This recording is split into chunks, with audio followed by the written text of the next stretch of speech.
নারী সংস্কার কমিশনের সুপারিশের কয়েকটি বিতর্কিত ধারার বৈধতা চ্যালেঞ্জ করে দায়ের করা রিট খারিজ করে দিয়েছে হাইকোর্ট।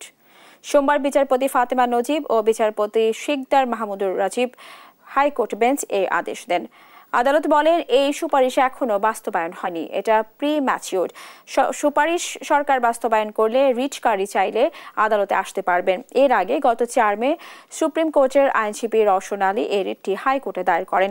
রিটে নারী সংস্কার কমিশনের সুপারিশ মালায় থাকা পুরুষ ও নারীর জন্য সমান উত্তরাধিকার, বহুবিবাহ নিষিদ্ধ করার প্রস্তাব, যৌনকর্মীকে বৈধ পেশা হিসেবে স্বীকৃতি দেওয়ার প্রস্তাব সহ কয়েকটি ধারাকে বিতর্কিত ও সাংবিধানিকভাবে অসামঞ্জস্যপূর্ণ দাবি করে সেগুলোর বৈধতা চ্যালেঞ্জ করা হয় এবং তা পর্যালোচনার জন্য একটি বিশেষজ্ঞ কমিটি গঠনের আবেদন জানানো হয়। পরে রিট আবেদনের উপর শুনানি শেষে হাইকোর্ট 26 মে আদেশের দিন নির্ধারণ করেন।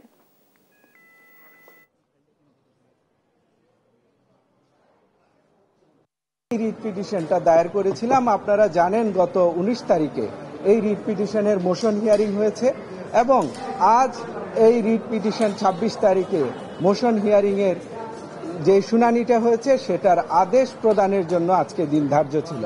আদালত আমাদের এই রিট পিটিশনটি একটি অবজারভেশন দিয়ে সামারিলি রিজেক্ট করেছেন এবং সেই অবজারভেশনে আমরা আশা করছি সেই অবজারভেশনটি আগামী 2 থেকে 4 দিনের মধ্যে আমরা পাবো।